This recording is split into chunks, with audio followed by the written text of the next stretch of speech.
늦은 오후 카페 앞 골목. 검은색 세단 안에 앉아있던 한 여자가 있었다. 바로 고성희였다. 유리창 너머로 보이는 두 사람의 모습, 지은호와 박성재. 은호는 환하게 웃으며 무언가를 이야기했고 성재는 그 말에 크게 웃었다. 하지만 그 웃음 속에 담긴 눈빛은 달랐다. 친구를 바라보는 시선이 아니었다. 한 여자를 사랑하는 남자의 간절함이 고스란히 드러나 있었다. 고성희의 눈매가 미묘하게 흔들리더니 곧 싸늘하게 가라앉았다. 며칠 전부터 눈치채고 있었던 감정이었다. 아들이 은호를 향해 다가가고 있다는 것. 그리고 그것이 단순한 호감이 아닌 사랑이라는 것. 성희는 핸드폰을 꺼내 셔터를 눌렀다. 찰칵찰칵. 유리창 너머 성재가 은호를 바라보는 눈빛이 고스란히 사진 속에 담겼다. 역시 내 감이 틀리지 않았어. 차 안에서 속삭이는 그녀의 목소리에는 차갑고도 기묘한 웃음이 섞여 있었다. 1시간 뒤 성재가 카페 문을 나섰다. 은호가 카페 안으로 들어가 정리를 하는 동안 성재는 한참을 그 자리에 서 있었다. 마치 그녀의 뒷모습을 눈에 담아두려는 듯. 그 순간 성희가 전화를 걸었다. 성재야. 엄마야. 지금 어디니? 카페 앞이에요. 왜요? 중요한 얘기가 있다. 집에서 보자. 밤 9시 박진석의 집 거실. 성재가 현관문을 열고 들어서자 소파에 앉아있던 성희가 고개를 들었다. 왔구나. 엄마 무슨 일이에요? 목소리가 심각하시던데. 성희는 커피 한 잔을 건네며 미소를 지었다. 그러나 그 미소는 차갑게 얼어붙어 있었다. 이거 좀 봐. 핸드폰 화면에는 아까 찍은 사진이 있었다. 은호와 함께 있는 성재, 그리고 은호를 바라보는 눈빛. 성재의 얼굴빛이 순간 굳어졌다. 엄마 이건. 그래. 내 눈빛이 말해주고 있잖니. 내가 지은호를 좋아한다는 걸. 성재의 입술이 부르르 떨렸다. 그건 그냥. 변명하지 마. 엄마 눈에는 다 보여.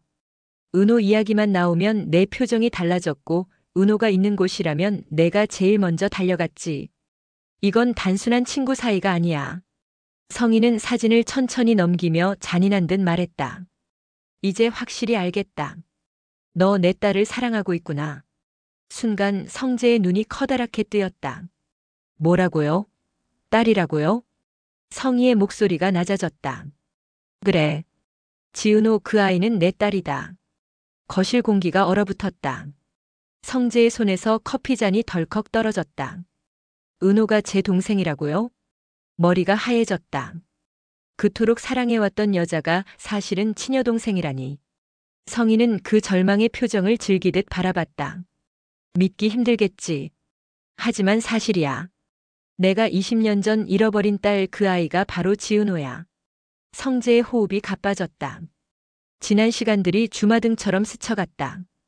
은호의 웃음, 은호의 따뜻한 말, 은호를 지켜주겠다고 다짐했던 순간들. 모두 죄가 되어 자신을 덮쳐오는 듯 했다. 엄마 왜 이제 와서 말씀하시는 거예요? 때가 됐으니까.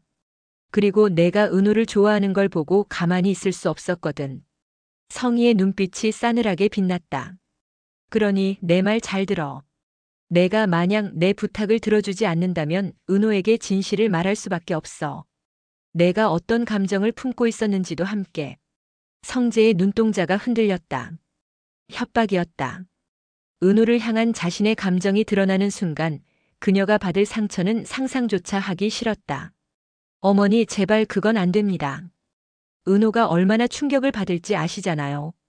그럼 내 선택은 하나뿐이야. 내 말을 따르는 것. 그날 밤 성재는 방으로 돌아와 불 꺼진 천장을 바라보았다. 눈을 감아도 은호의 웃는 얼굴이 떠올랐다. 그 웃음 뒤에 만약 진실을 알게 되었을 때의 절망적인 표정이 겹쳐졌다. 숨이 막혔다. 차라리 자신이 무너지는 게 나았다. 은호만은 지켜야 했다. 하지만 어머니의 요구는 단순한 부탁이 아니었다. 박진석의 회사 투자권, 내부 기밀까지 넘기라는 협박이었다. 성재는 머리를 감싸주며 속으로 중얼거렸다. 은호야 미안하다. 오빠가 내가 모르는 오빠가 내 곁을 지켜줄게. 진실은 드디어 문을 두드리기 시작했습니다. 아들을 압박하는 고성혜, 그리고 모든 사실을 모른 채 웃고 있는 지은호. 이 뒤틀린 가족의 비밀은 어디까지 이어질까요? 밤은 깊어가고 있었지만 성재의 방 안에는 불이 꺼질 줄 몰랐다. 책상 위에는 산더미처럼 쌓인 서류와 함께 고성희가 던지고 간 말들이 맴돌고 있었다. 은호는 내 딸이다. 내 동생이야. 내 부탁을 들어주지 않으면 그 사실을 은호에게 직접 말하겠다. 그 말은 성재의 목을 죄어오는 올감이었다. 성재는 고개를 감싸주며 숨을 몰아쉬었다. 어떻게 이런 일이 어떻게. 자신이 그토록 사랑했던 여자가 사실은 피를 나눈 동생이라니. 그리고 그 진실을 무기 삼아 어머니는 아들을 협박하고 있었다. 그가 가진 모든 감정은 한순간에 죄가 되었고 은호는 알지도 못한 채 평범한 웃음을 지어주고 있었다. 다음 날 아침, 성재는 무거운 발걸음으로 회사를 향했다. 회의실에서 은호와 지혁이 동업건으로 이야기를 나누고 있었다. 은호는 여전히 맑은 목소리로 의견을 내고 지혁은 묵묵히 메모를 하며 고개를 끄덕였다. 그 순간 성재가 들어서자 은호의 얼굴이 환하게 빛났다. 성재 선배, 어제는 왜 그렇게 급하게 가셨어요?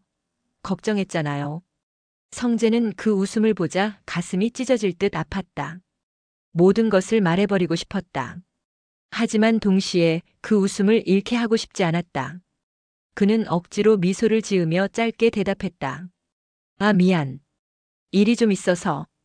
은호는 고개를 갸웃했지만 더 묻지 않았다. 그러나 지혁의 눈빛은 예리하게 빛났다. 성재의 표정이 어딘가 불안정하다는 걸 지혁은 놓치지 않았다. 며칠 뒤 성희는 다시 성재를 불러냈다. 장소는 고급 호텔의 라운지. 성희는 언제나처럼 우아한 차림으로 앉아 있었다. 생각해봤니? 내 부탁. 아빠 회사의 기밀 자료. 다음 분기 투자 계획서 그걸 가져와. 성재는 고개를 저으며 힘겹게 말했다. 어머니, 그건 너무 위험해요.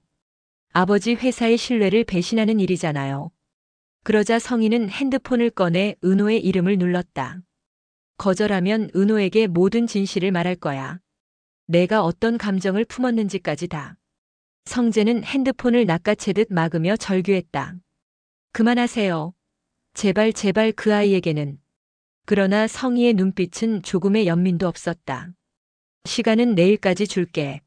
내가 선택해. 그날 밤 성재는 한강공원 벤치에 홀로 앉아 있었다. 바람은 차갑게 불어왔지만 그의 마음은 그보다 더 얼어붙어 있었다. 어떻게 해야 하지? 아버지를 배신해야 하나 아니면 은호를 잃어야 하나?